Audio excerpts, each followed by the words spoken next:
Well, welcome back again to our series on the 12 Foundations of Unitive Psychology, which is a subset in what I now call spiritual relativity. And that's precisely what it is. It's the relational nature of all the spiritual traditions within the context of evolution and the expansion of the cosmos, so that it brings together, just in its name, and I'll repeat it again, and I'm going to be repeating it a lot now because I really like it.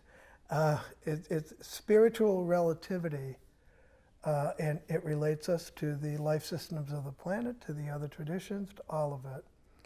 So if you've seen any of these before, you realize we've done 6 of the foundations. There are 12 altogether. So we're at the halfway point today as we begin foundation number 7. So because all of the first 6 of the foundations we recorded our talks on, it took place in 2017. Now we're in 2018, and we're going to try to finish the final 6 between now and sometime in the late spring or early summer. And there'll be a change of venue in doing it in another living room.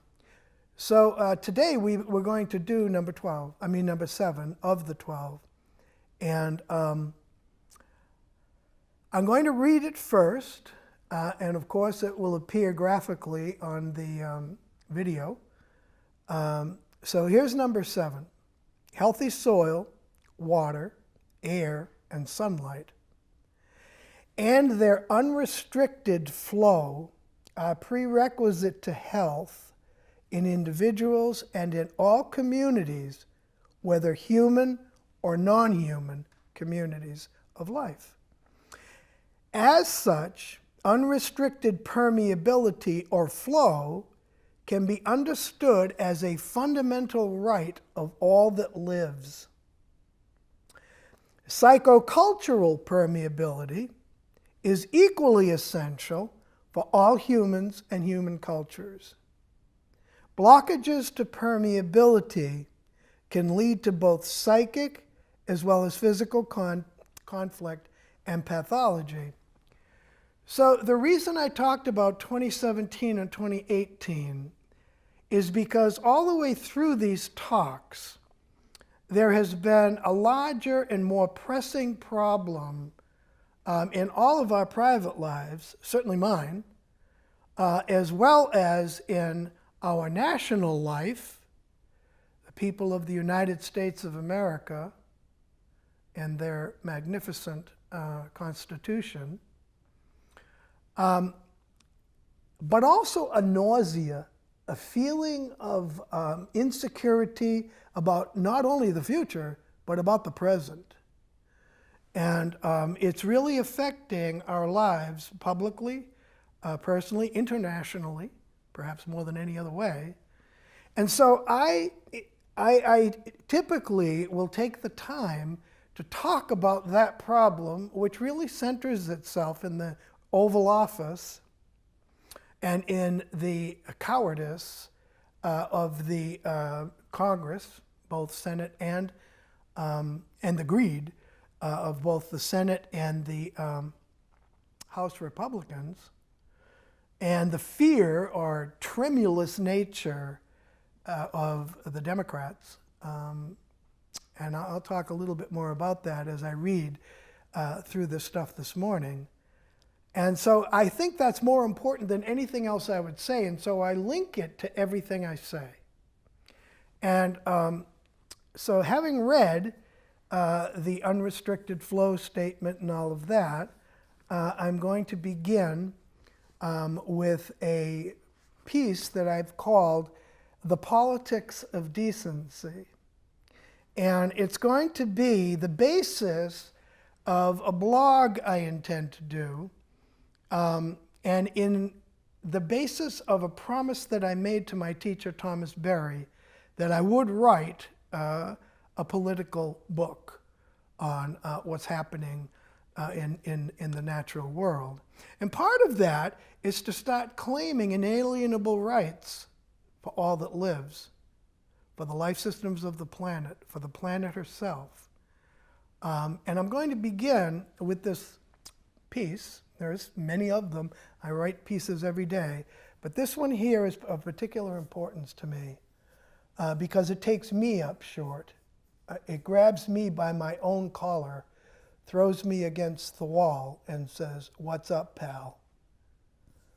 And this is how it goes. Recently, I've had one of those selfie snapshot moments when, if we choose to face it, we can see for a moment the truth of who we really are. Kind of a naked moment. In that moment, I saw myself laughing and raging over the behavior of our troubled president. I brought myself up short in remembering that a big part of me could be called Dr. LaChance instead of Albert, and in fact has been. A wave of compassion for the troubled president washed over me as if he were my client. I had a 30-year practice in this kind of stuff. And suddenly he became my client in that moment. What if he were your client, Albert? How would you treat him? So a wave of compassion for the president washed over me. Here is a guy who is diagnosable as mentally and morally ill. And here I am, a doctor of psychology, laughing about his behavior. How is that any different from his laughter at the journalist who had cerebral palsy?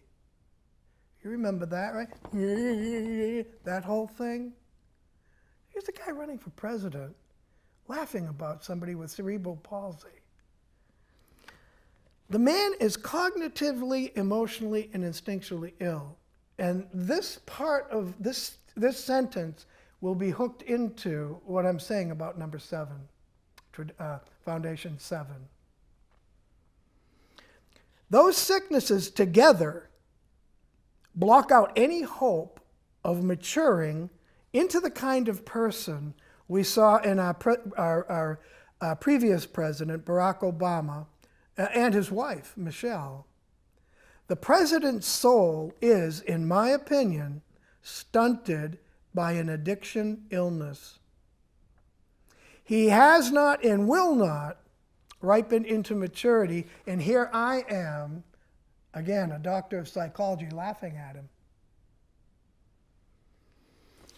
Since 2016, and surely magnified by whole orders of magnitude during 2017, this country has suffered a collective nausea and even despair.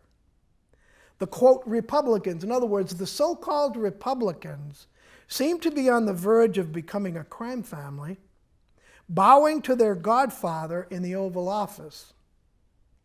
The Democrats seem to be insecure, begging multiple times a day for more money.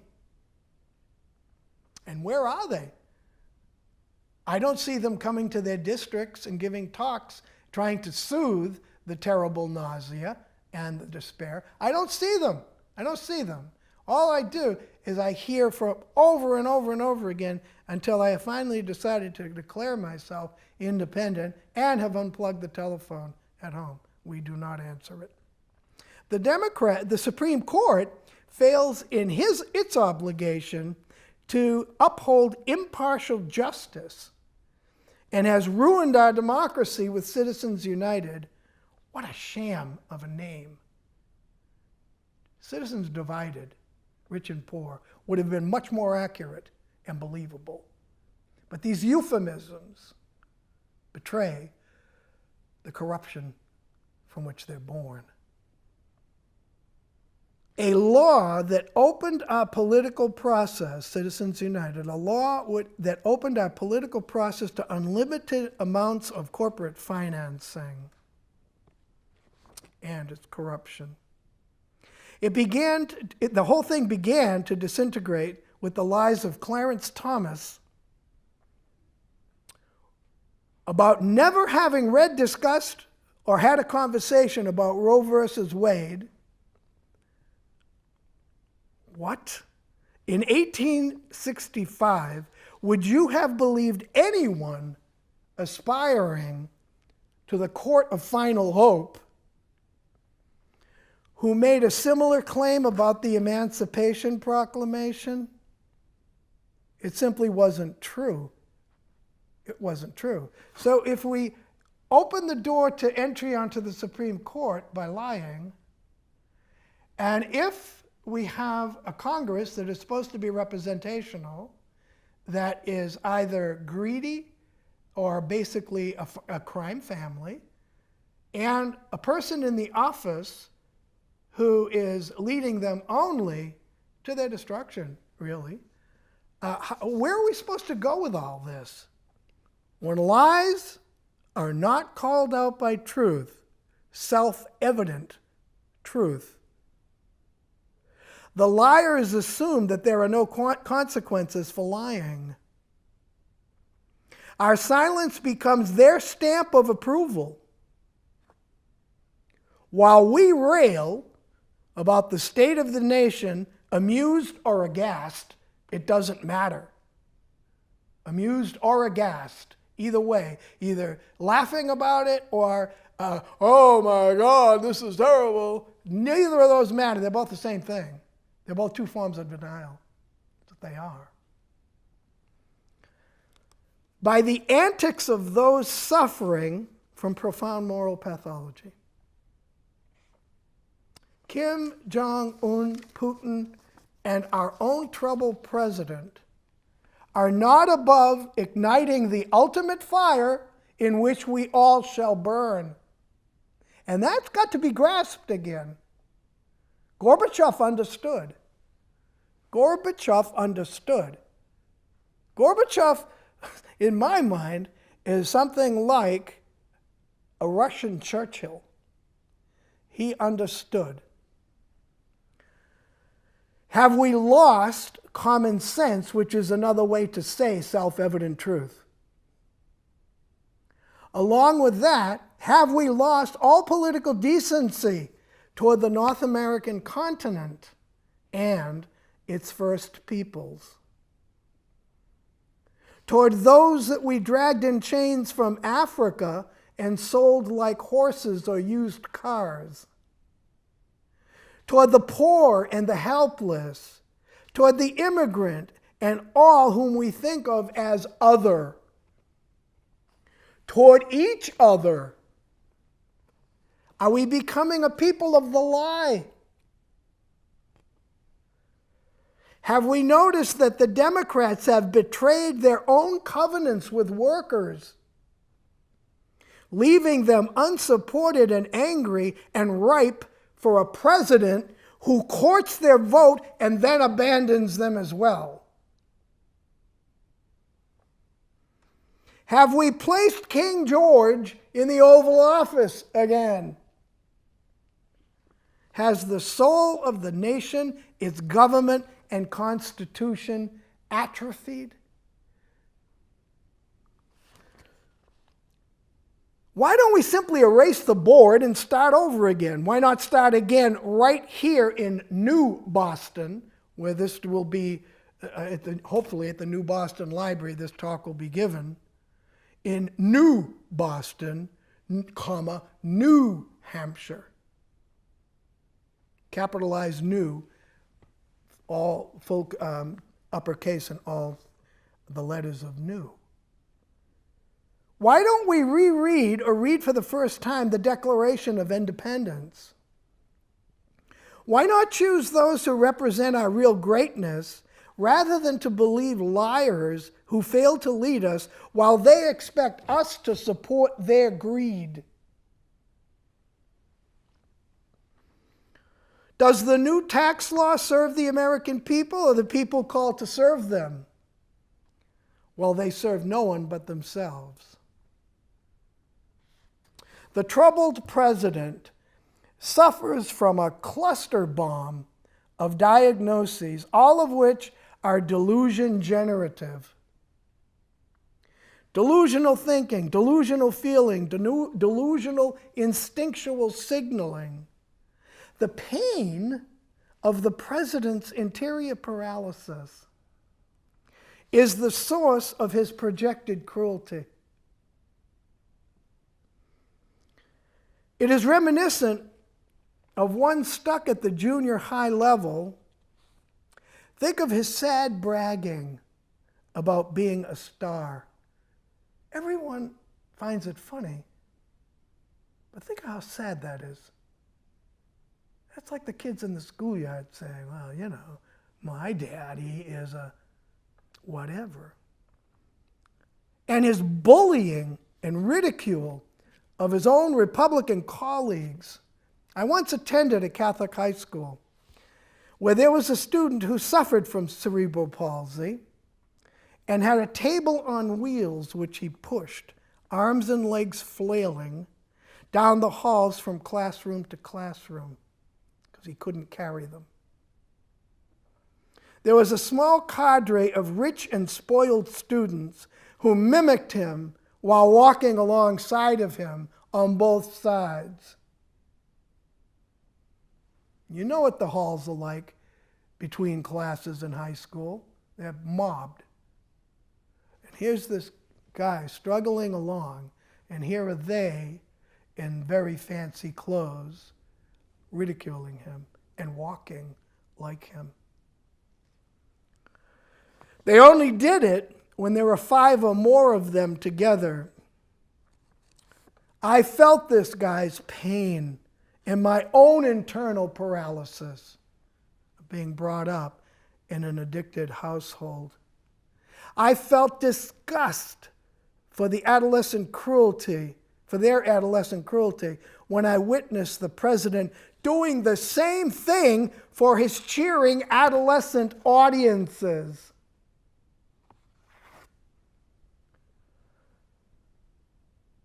Few of us escape cruelty and ridicule in high school. We have to tolerate adolescence and all adolescents, such as ourselves. But do we want them to be playing with nuclear warheads?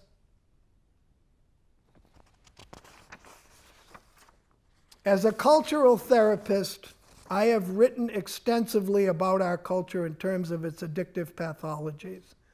Addictions to alcohol, drugs, food, gambling, sex, and more recently, technological devices.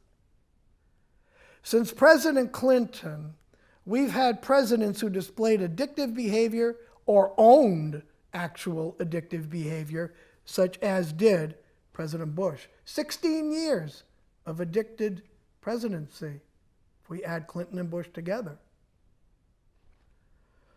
Grandiosity and black and white thinking are the most visible of the symptoms of addiction illness.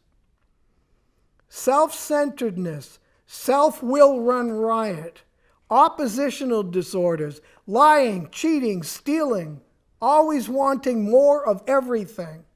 These are all just cars on the same train. Eventually, it all derails, or we intervene. Not only for our own safety, but out of compassion for the person who hasn't got the health to be able to understand how unhealthy they are. They're caught up in it. It's delusional. The new media are making billions from the troubled president's daily follies. Both houses of Congress walk around in circles, wringing their hands like upright, uptight parents who just discovered that their wonderful child is an addict. Meanwhile, the rest of us watch the great republic disintegrate, while the planet also disintegrates and might soon incinerate. It's insane to be laughing at insanity, unless, of course, it's your own. Ridicule and rage are not good intervention strategies. The compassion of intervention is what is called for. Those who truly serve this country need to rise up and tell the truth in their hearts and not the truth of political expediency. This intervention has a name, and it's called the 25th Amendment to our Constitution. The president needs help in the form of treatment, and if he were treated and healed, perhaps he'd be more open to universal mental health care for others. A politics of decency recognizes that there is within each of us certain values and dreams. We are guaranteed the unalienable right to life, liberty, and the pursuit of happiness in equal measure. How can we begin to come together around what we hold true in our hearts, our love for our children, our sense of decency to our families and community, our belief in fairness and justice for all? Can we wake up together and defend our democratic values before it is too late? If we do not, the alternative is to stand by and watch the continued slow slippage into authoritarianism, which we have seen happen too many times in history. I do not believe that it is too late to establish decency. Hatred is not a family value. Treating each other as we hope to be treated as something that we just might agree upon. Decency is the path to bridging the divisions within our country, as well as the divisions which exist inside of each of us. So,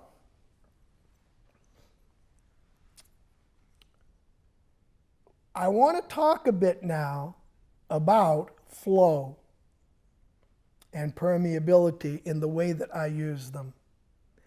And I will be referring back to the letter that the piece that I just read to you. Imagine the Nile in Egypt. We can think of its cycles of flow and flood as the pulse of the river. Ba-boom, ba-boom, ba-boom. We can likewise think of the assimilation of the mineral gifts as the permeability of the soils in which its banks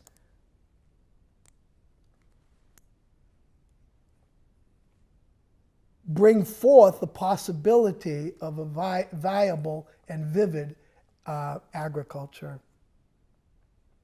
Without the pulse and the flow and the permeability, the rise of Egyptian culture would never have taken place.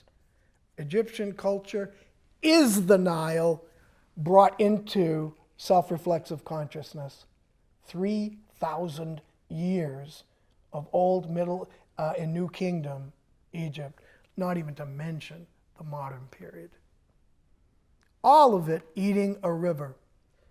In a smaller, more local way, the Merrimack River in New Hampshire has laid down in some places as much as 8 feet of rich alluvial soil at the rate of something like 1 inch every 700 years. 8 feet, 1 inch every 700 years.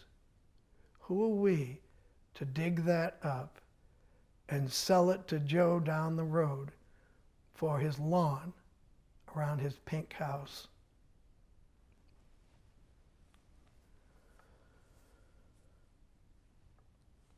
I once watched a whole series of houses spring up in that alluvial soil. And I went to the contractor, whose name I won't mention, and I looked like a younger version of this. I had dark brown beard and probably long hair because I had hair. And I went in, and the person looked at me and said, "Yes, what can I do for you?" Assuming I'm trying to either buy or sell something. And this is what I said: "I'm here to speak for the land because the land can't come in to speak for itself." And the look I got was, WTF, that it was that kind of a look.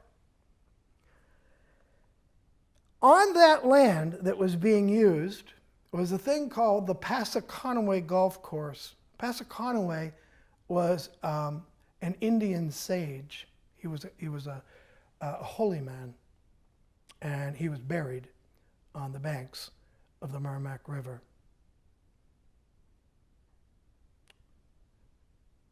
And when I first knew there was going to be a golf course, I thought to myself, that's not bad, because eventually all that soil would be there under the golf course, and our children, if everything else breaks down, will have all that alluvial soil between Nashua and Manchester to feed those population centers, which a brilliant farming family called the Wilson family has been doing for decades and decades. Well, what really happened was the soil was dug up and shipped away for lawns, and the golf course was named the Passaconaway Golf Course.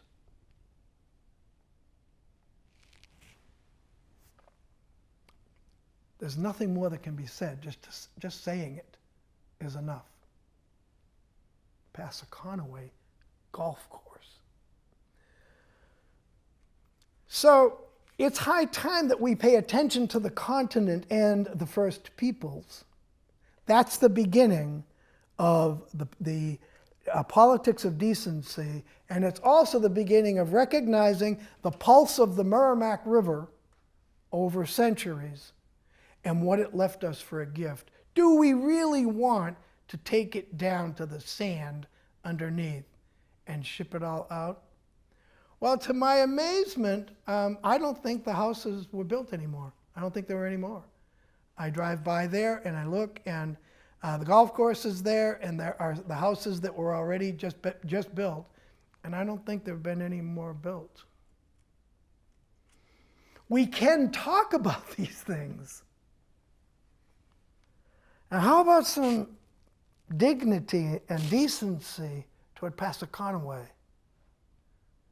who ministered to the souls of his people within the context of the life systems of the planet and the beautiful Merrimack River. So, let's begin the seventh foundation. Healthy soil, water, air, and sunlight, and their unrestricted flow are prerequisite to health in all individuals and in all communities, human and non-human. So we can look at the pulse again, the tides or the heartbeat, same thing, rhythm of the earth, the drum, the native drum, they call it the heartbeat of the earth. Well, I've said it 100 times in 100 ways. I think that's why the Rolling Stones have been so able to continue to produce at their age and after 50 years, is because there is something close to the metabolic rhythm that's in their music, especially in classic pieces like Gimme Shelter and others like that. Permeability is protection of the tidal flats around our shore, and their ability to assimilate we saw what happened down south when all of the tidal flats were ruined.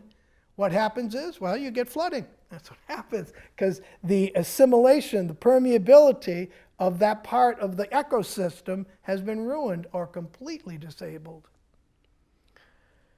And the flow is rising and falling of the turning of the seasons, peristalsis and compost. The flesh of everything, whether it's a green plant or a mammal or a reptile, they all become compost. We're all compost walking around alive within a bony frame. And ultimately we all become compost, but not that which dwells within, no more than Pastor Conaway was only compost. So that here in 2018, someone is remembering the vitality of his vision. He lives. Those who tore up his context will not be remembered. But if only by a golf course, he's remembered. The USA receives a great deal of press, and for good reason.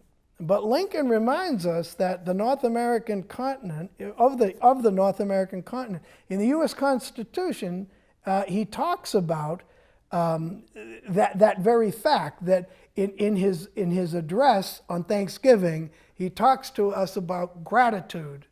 And that's what Thanksgiving is. That's actually what the meaning of the Greek word Eucharist is. Thanksgiving. That's what it means. And so the sacred meal that comes to us from prehistory in the form of Melchizedek, friend of Abraham, down through the Seder Supper, down through the apostolic priesthood, and into the modern world, and remembered by me at this moment, that is what Eucharist or Thanksgiving is. It's remembering that it's the soil, the air, and the water that is in this form risen to self-reflection, risen to the ability to think about itself. So, the life community is the biosphere. And it is presently threatened because we're letting adolescents play with nuclear toys without having the decency of understanding what's really wrong. The man's brother died of an addiction illness. Psycho slang has coined the term the dry drunk syndrome.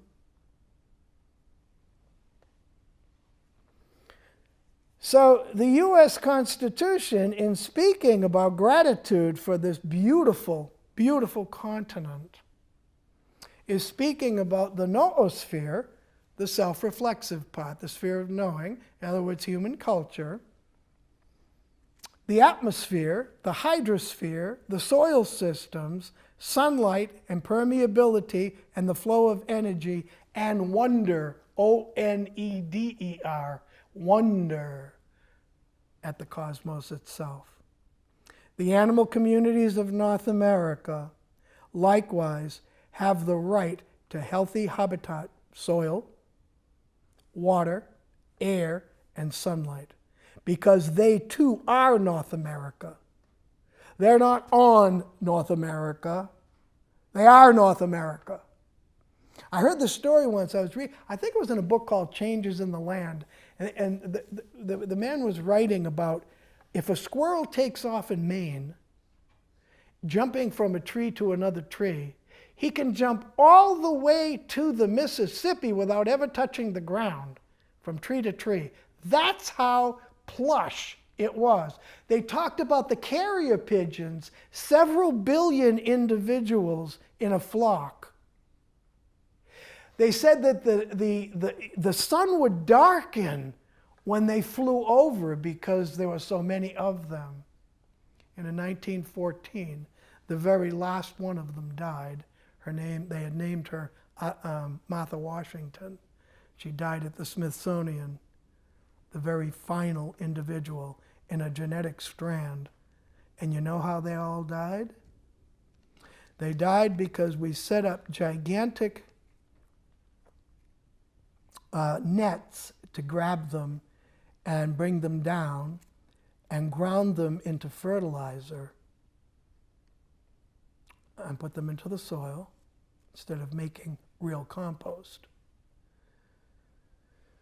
And others were the precursor to those birds that you see at a funhouse or a carnival, where you shout the bird down, it goes down, or whack-a-mole type of things. They were living creatures. They were living creatures.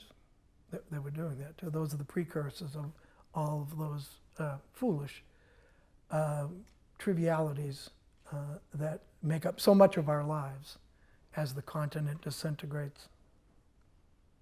The animal communities of North America likewise have the right to healthy habitat, soil, or air because they are North America, because they too are simply here. They're here. And because they inter-are, they have interbeing. This is a word from Thich Nhat Hanh, the Buddhist, brilliant Buddhist, recognizing that life which dwells within us inter-is with all other life. One life, many creatures. The native peoples of this continent not only have the sacred right to be here, but in my opinion, and I know how bizarre this is going to sound unless we have a Native American president, but I believe they should have a veto right over all policies that affect the North American continent. They should have the right to review and veto, if necessary, destructive behaviors toward the North American continent, because I am the North American continent, because you are the North American continent, those of you who are here. While the sentence on psychocultural permeability comes third in this, in this particular foundation, were I to rewrite number 7, this foundation, I do it differently, and here's why. On page 8 and 25, in the main text of the 12-step system brought to us by the way of the 12 steps, because it's a legitimate, functional, spiritual way that has arisen in North America. It's Native American. It's Native American in that sense. On page 8 and on page 25, it says this, that we were rocketed into a fourth dimension of existence.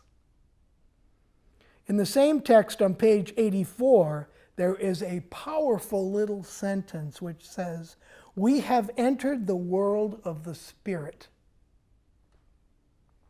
Here, in my opinion, is the reason for all three. Numbing, which I believe our friend in the White House is suffering from. Numbing is in one way or another, is the main reason people use addictive substances. Whether exosomatic substances, drugs, alcohol, and so forth, food, excessive food, or if they're endosomatic, within the body, the arousal of hormones, adrenaline, endorphin, but more than anything, the arousal hormone that leads to sexual behaviors.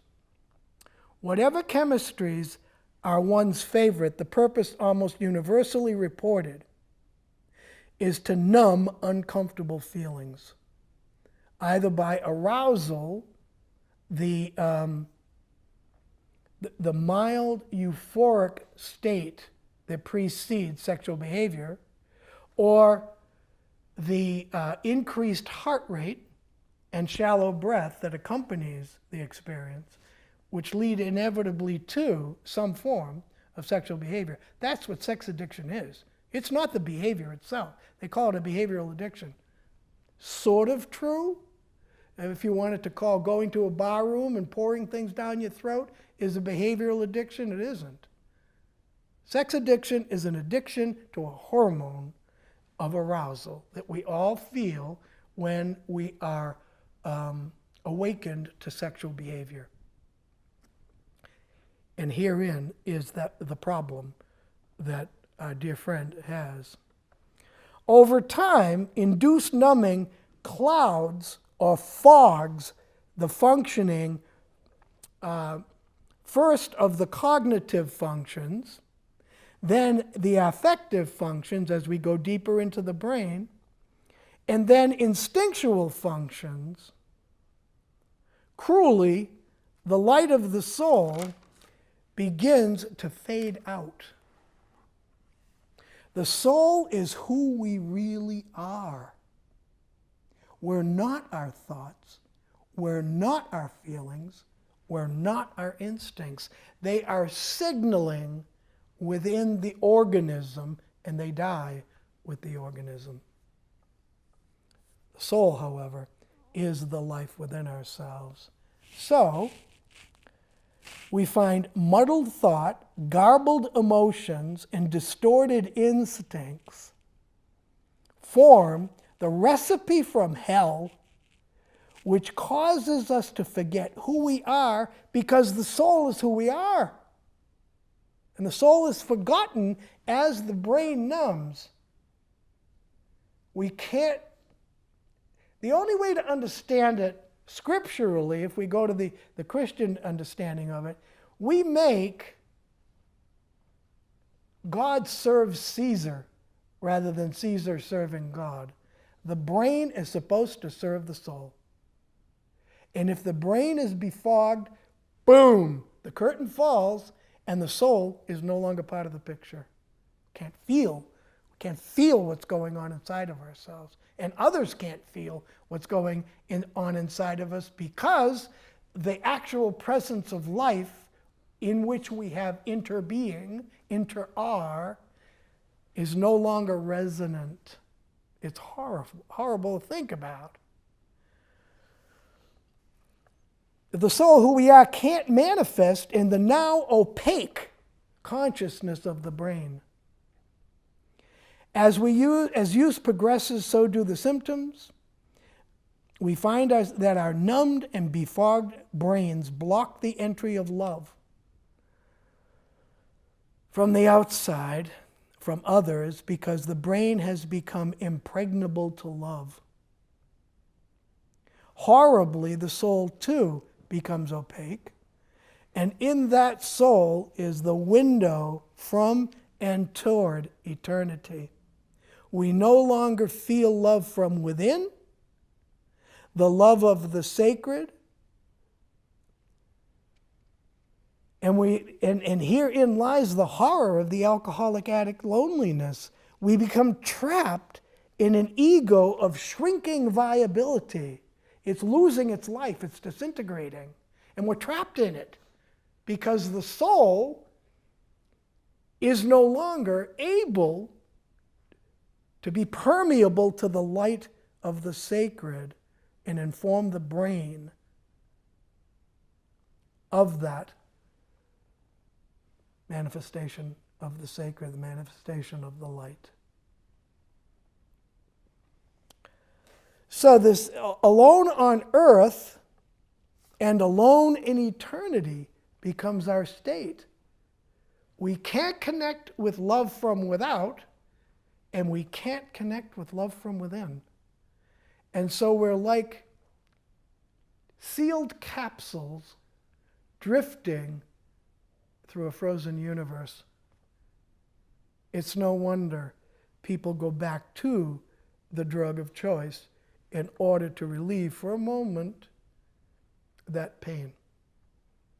But it is precisely because they go back to the same drug that is doing it that they're condemned to die or begin recovery.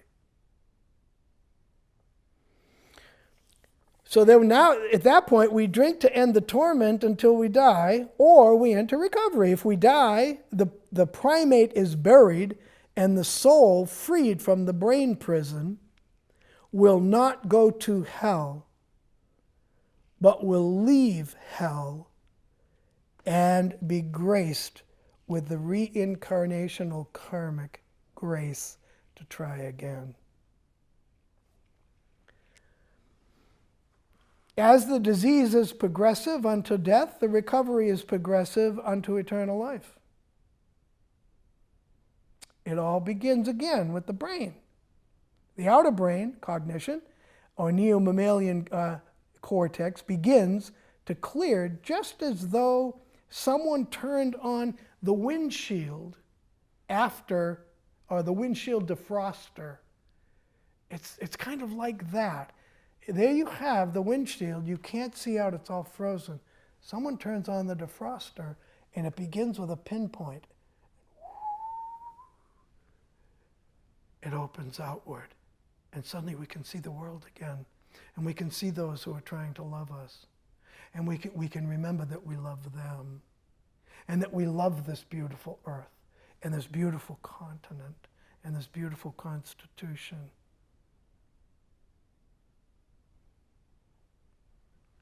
The outer brain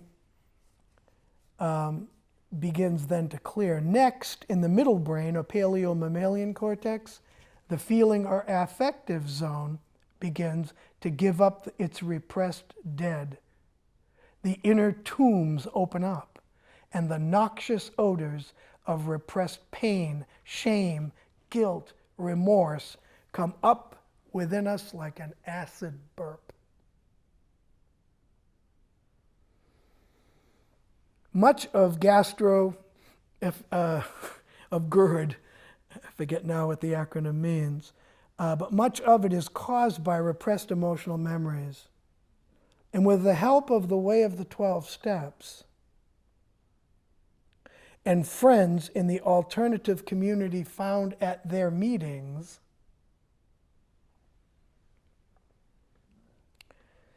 the feelings eventually also clear up like frost. We begin to have experiences of joy and optimism.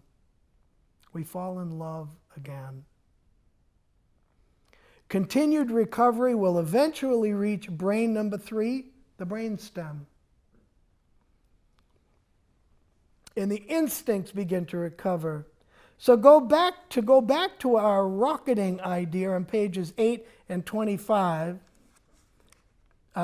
We can look again at what is dimension 1, the clearing of the cognitive psyche. What is dimension 2? The clearing of the affective psyche. Dimension 3 is the clearing of the instinctual psyche. And now we enter into the 4th dimension of existence, which is the reawakening of the soul. Reincarnation, resurrection, call it what you will. We've incorporated both of them here in the dynamics of this. Suddenly, we become who we were actually supposed to be, and we know it. There's a deep clunk that takes place inside of us, and we're again able to cherish each other, to cherish. I came in this morning and I took my own daughter, my married daughter, Kateri, and I took her face and I just held. She used to do that from the changing table with us. We would walk into the room and she couldn't stand yet, and she would put her hands on either sides of our faces where we were taking off the dirty diaper, and she'd stand there and she'd put her hands on our shoulders, and then she'd start going like that. And you'd be eyeball to eyeball, and she'd be saying, "There are no words to tell you how much I love you."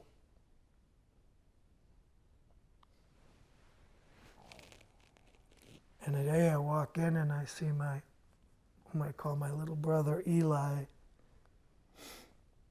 playing with his alphabet game. And I come up behind him and he turns his head toward me, and there's a sunrise in his face. And then Adelaide also comes up, and it all starts with Adelaide. The dancing begins and the singing begins, and everything just starts. And she drew a picture of us all out of her cherishing. And lucky Pa, I got some hair. The first time she noticed that Pa has plenty of hair on the bottom of his head. And she said, "This time here, I got hair on the top of my head." So I've had a little resurrection, a little call back.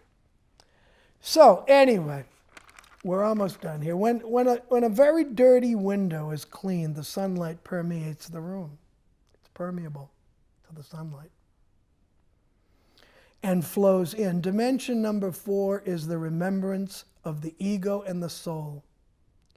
The defogged brain can now function properly, and the eternal light flows outward from within, and the light from others flows in from them toward us. Clarity. Clarity begins. We are permeable. We feel the love and can see the beauty of others, of other species, the life systems of the earth, the beauty of the night sky, and somehow we begin to feel and hear again the voice of whatever or whomever we think God is. It does not matter. God has been granted freedom again through the 12-step function. Been granted freedom. It becomes God in whatever way we understand, or better, in whatever way God wants us to understand the sacred nature. That's what we become. So anyway, we hear the voice of whatever and whomever we think God is. We then exist in a fourth dimension and feel at one with the whole created order. We find a little, even a lot of heaven, as it says in that quote on page 8 and page 25. We find a little bit of heaven.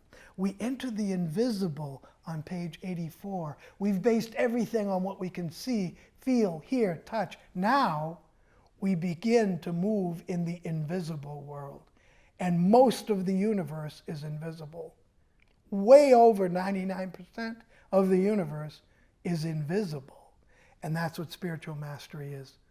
Finding our place in understanding and functioning in the invisible cosmos of the sacred. That part. I noted the simple but powerful sentence, we have entered the world of the spirit, we've entered the world of the Tao, of Brahman, of Holy Spirit, of whatever we think holds these things together, the logos of the universe itself.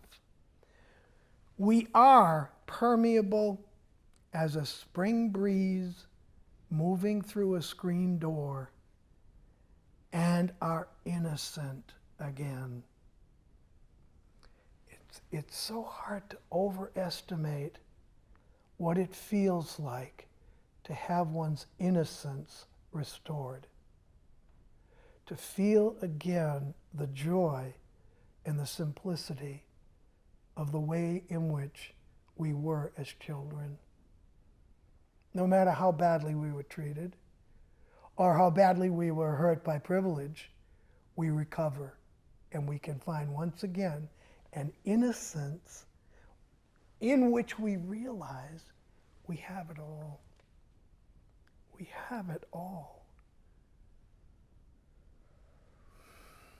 The life of the soul at the time of death moves not from life to death, but from life to eternal life. The primate enters the soil and becomes organic compost, once again. Thus is the awakening spoken of in step 12 of the way of this 12 steps. Having had a spiritual awakening as the result of doing these steps, the first 11, we awaken again to our own innocence. It's the second redemption of paradise. Paradise was lost again in addiction. Paradise is present again in the spiritual awakening.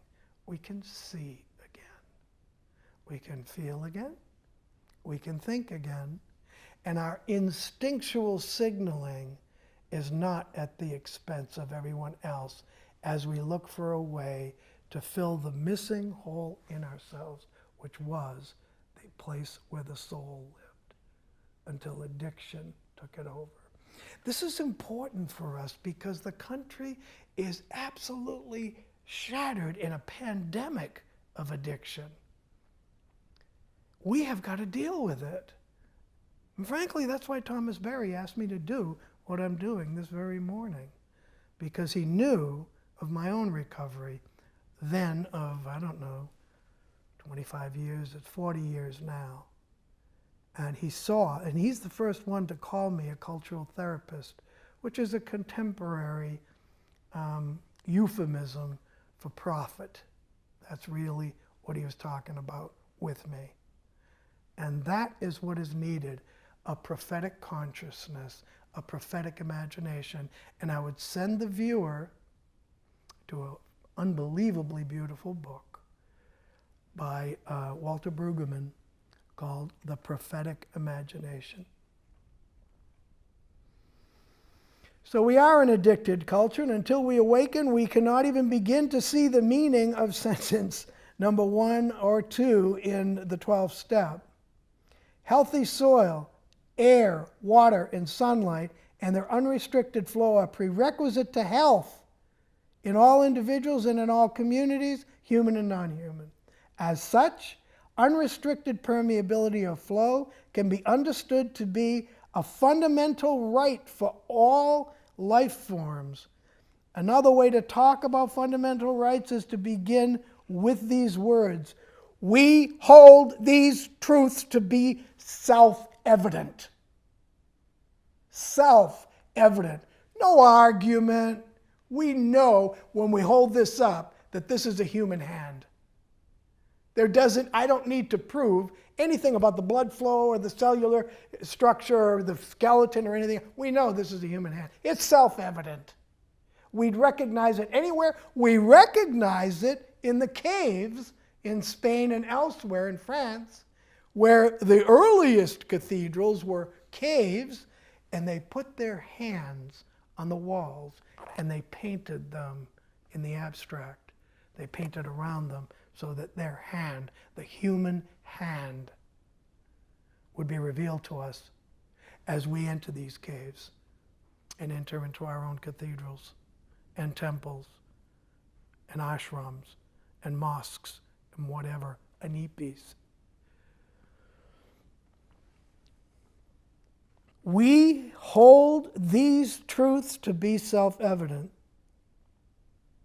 So we're back to sentence number 3 and 4. And psychocultural permeability is equally essential for all humans and human cultures. That's number 3. Number 4, blockages to permeability can lead to and has led to psychological as well as physical conflict and pathology.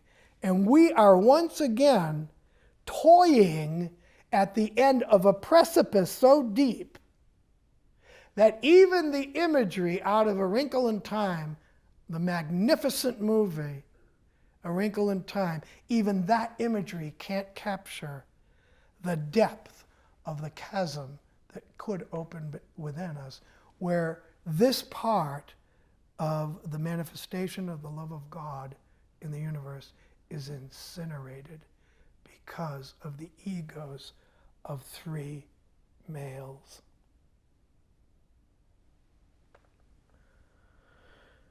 Congressional Republicans have a closer resemblance to a crime family than to a body representative of the American people. Congressional Democrats, boneless jello men floundering about pleading for money while they accomplished little to nothing on our behalf.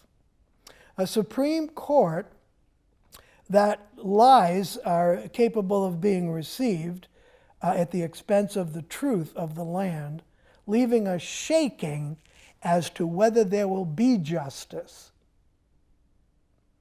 We've taken this for granted because it's self-evident. We've held this truth that there will be justice in this country for everyone. How many others lie to get entrance to the court of final truth? Who knows? It bears repeating, however, that Trump is so befogged and so opaque that he can no longer know that he's befogged and opaque. No signals from within, no affect, no instinct, no truth from the soul. Cognition is stranded atop a landfill.